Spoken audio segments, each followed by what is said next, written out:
Assalamualaikum warahmatullahi wabarakatuh. Perkenalkan, nama saya Noviani Safitri dengan NRP 211031206. Pada pada kesempatan kali ini, saya akan menjelaskan tentang uji aktivitas antioksidan ekstraetanol 95% dan ekstrametanol daun dalang dengan metode DPPH. Yang pertama itu ada bab 1, pendahuluan, latar belakang masalah. Antioksidan merupakan senyawa yang dapat menetralkan radikal bebas dengan cara mendonorkan elektronnya ke senyawa radikal bebas. Tanaman telang memiliki aktivitas sebagai antioksidan, khususnya pada bagian daun dan bunga telang yang bertindak sebagai penangkal radikal, menghambat peroksidasi lipid dan proses mediasi radikal bebas lainnya. Maka dari itu, mereka dapat melindungi tubuh manusia dari beberapa penyakit yang dikaitkan dengan reaksi radikal. Pengambilan senyawa metabolit sekunder dari suatu tanaman dapat dilakukan dengan metode maserasi, yaitu perlakuan metode ini dilakukan tanpa pemanasan sehingga tidak merusak senyawa flavonoid. Flavonoid termasuk polyphenol yang larut dalam air. Jenis pelarut polar yang biasa digunakan untuk ekspresi flavonoid adalah etanol dan metanol. Bantuan aktivitas antioksidan dapat dianalisis dengan menggunakan nilai IC50, suatu senyawa ekstrak. Nilai IC50 dapat dipengaruhi oleh panjang gelombang maksimum yang digunakan, suhu penyimpanan ekstrak suatu tanaman, serta pelarut yang digunakan dalam ekspresi. Uji aktivitas antioksidan dapat dilakukan dengan menggunakan beberapa macam metode, yaitu DPPH, ABTS, FRAP, dan FIC.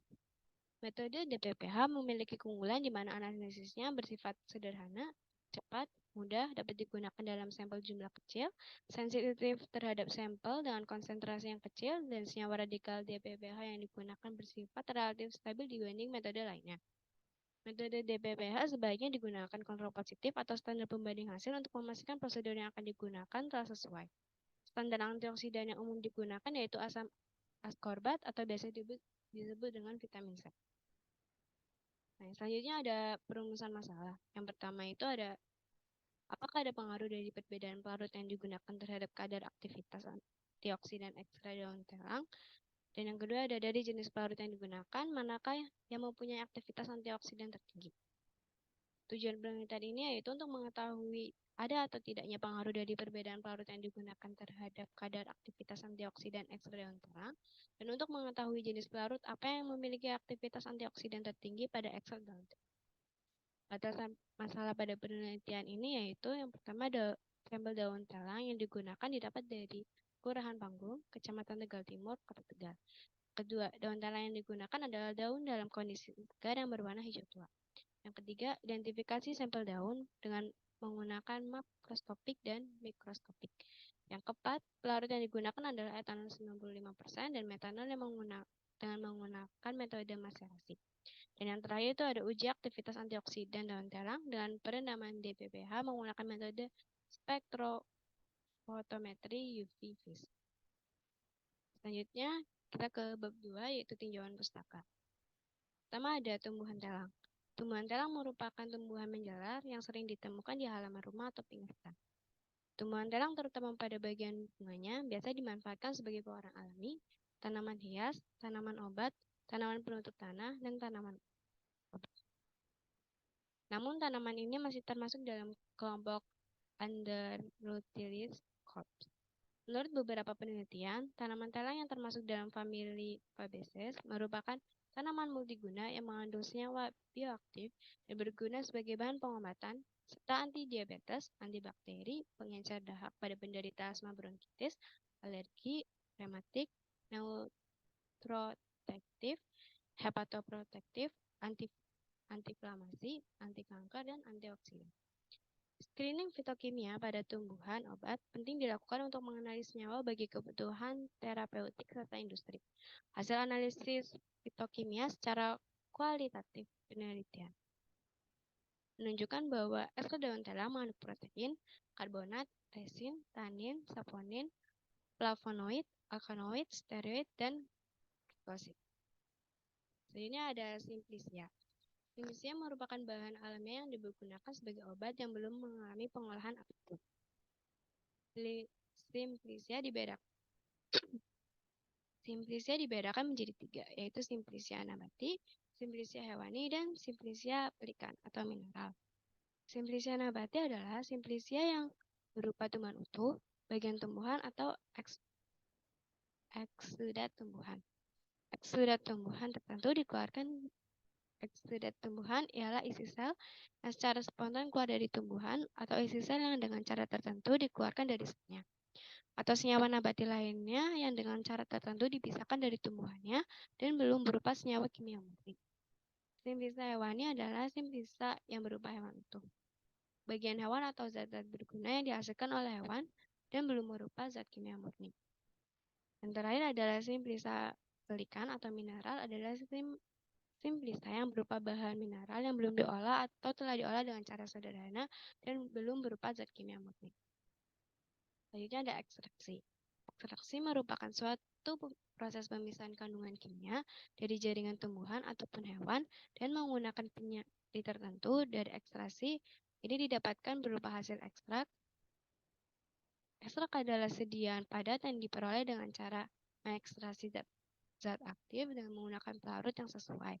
Kemudian semua atau hampir semua pelarut diuapkan dan massa atau serbu yang tersisa diperlakukan sedemikian sehingga memenuhi baku yang ditetapkan. Hal-hal penting yang perlu diperhatikan dalam melakukan ekstraksi yaitu pemilihan pelarut yang sesuai dengan sifat-sifat polaritas senyawa yang ingin diekstraksi atau sesuai dengan sifat kepolaran kandungan kimia yang diduga memiliki simplisa tersebut.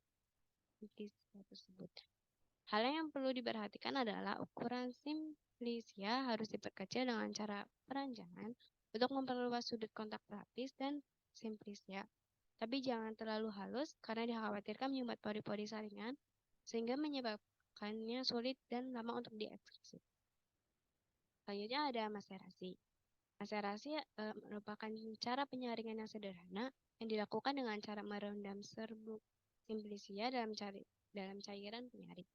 Proses ini melibatkan keseimbangan konsentrasi antara larutan di luar sel dan di dalam sel. Maserasi digunakan untuk penyaringan simplicia yang mengandung zat aktif yang mudah larut dalam cairan penyaring, serta tidak mengandung zat yang mudah mengembang dalam cairan penyaring, tidak mengandung benzoid, teriak, dan lainnya. Prinsip kerja dari maserasi adalah proses melarutnya zat aktif berdasarkan sifat kelarutannya dalam suatu pelarut, atau like dissolved like. Selama proses maserasi dilakukan, pengadukan dan penggantian cairan penyaring setiap hari. Endapan yang diperoleh dipisahkan dan filtratnya dipekatkan. Selanjutnya ada senyawa flavonoid. Flavonoid merupakan senyawa pereduksi yang dapat menghambat banyak reaksi oksidasi. Flavonoid sendiri memiliki kemampuan sebagai antioksidan karena mampu mentransfer sebuah elektron pada senyawa radikal bebas. Senyawa flavonoid adalah senyawa polifel yang memiliki 15 atom karbon yang tersusun dalam konfigurasi C6, C3, C6 yang berarti memiliki kerangka karbonnya sendiri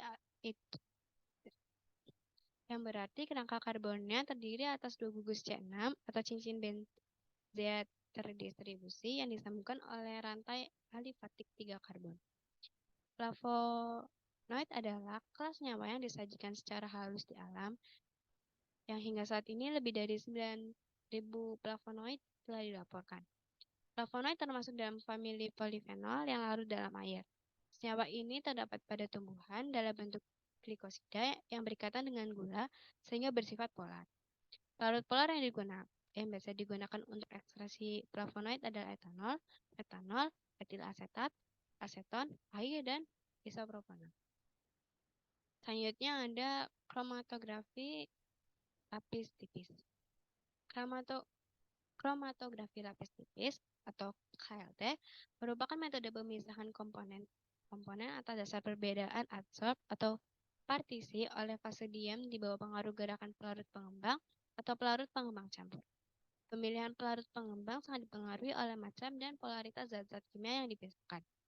Data yang diperoleh dari KL adalah nilai RF yang berguna untuk identifikasi senyawa. Nilai RF untuk senyawa murni dapat dibandingkan dengan nilai RF dari senyawa standar. Nilai RF dapat didefinisikan sebagai jarak yang ditempuh oleh senyawa dari titik asal dibagi dengan jarak yang ditempuh oleh pelarut dari titik asal.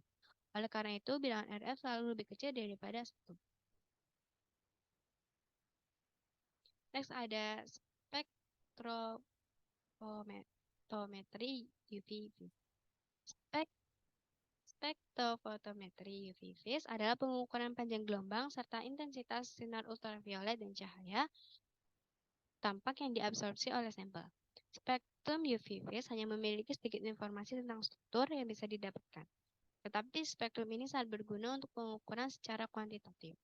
Konsentrasi dari analit di dalam larutan bisa ditentukan dengan mengukur absorban pada panjang gelombang tertentu dan menggunakan hukum Lambert-Earth. Prinsip kerja spektrofotometri adalah penyerapan cahaya pada panjang gelombang tertentu oleh bahan yang diperiksa. Tiap zat memiliki absorbansi pada panjang gelombang tertentu yang khas. Panjang gelombang dengan absorbansi tertinggi digunakan untuk mengukur kadar zat yang diperiksa. Banyaknya cahaya yang diabsorpsi oleh zat berbanding lurus dengan kadar zat. Hal ini memastikan ketepatan pengukuran kadar yang hendak diukur dibandingkan terhadap kadar yang diketahui setelah dimasukkan bangku. Selanjutnya ada penentuan panjang gelombang maksimal.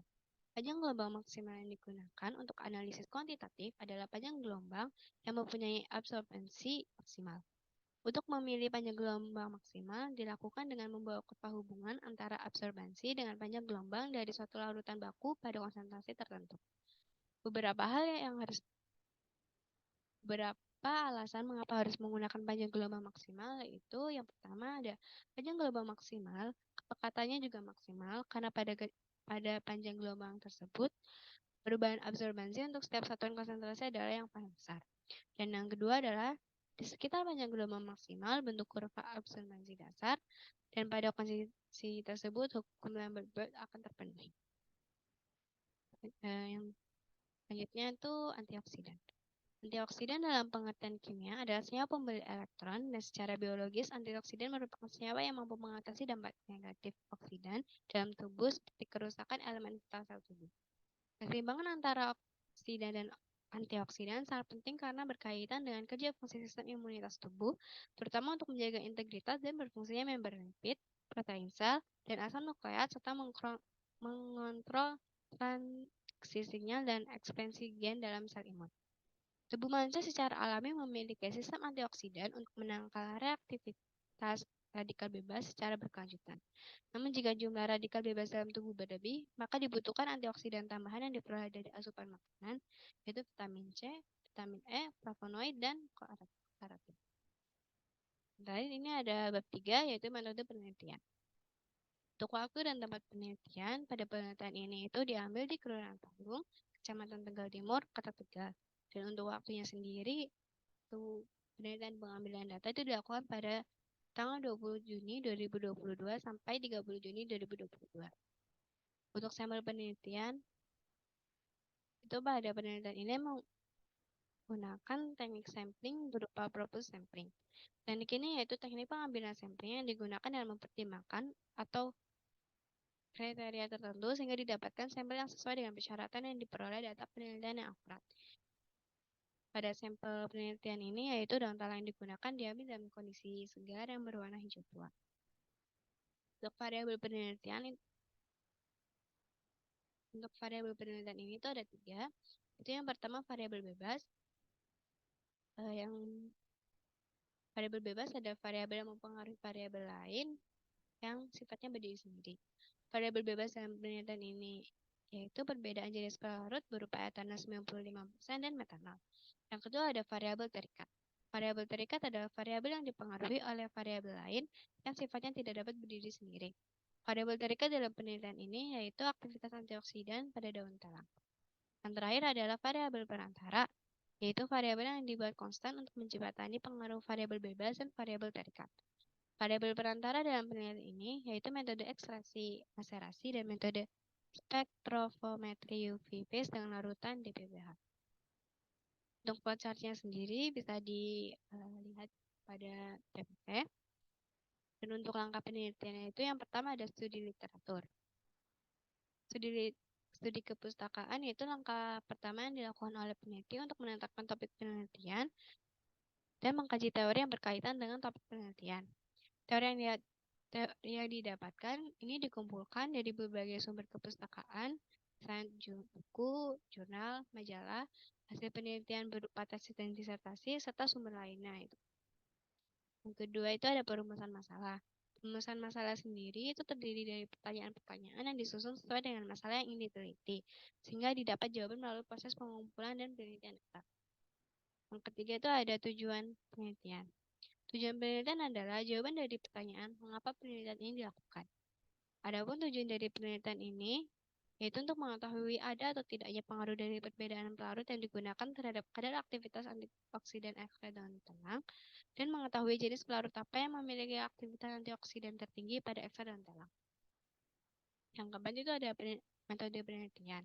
Metode penelitian merupakan sebuah cara untuk mengetahui hasil dari sebuah permasalahan yang spesifik, di mana permasalahan tersebut disebut juga dengan permasalahan penelitian. Yang kelima ada pengumpulan data. Pengumpulan data didapatkan dengan melakukan pengambilan bahan berupa daun telang yang kondisinya segar dan berwarna hijau. Daun telang yang telah dipanen dibersihkan, kemudian ditimbang beratnya. Lalu setelah itu daun dicuci dengan air mengalir, dipotong tipis-tipis untuk mempercepat proses pengeringan. Setelah ditimbang dan dikeringkan dengan cara dijemur di bawah sinar matahari atau menggunakan oven. Hal ini dilakukan untuk mengurangi kandungan airnya. Setelah daun telang kering dihaluskan menggunakan blender hingga menghasilkan serbuk, kemudian diayak lalu ditimbang berat kering sampelnya. Tahap selanjutnya yaitu melakukan uji makroskopik untuk mengamati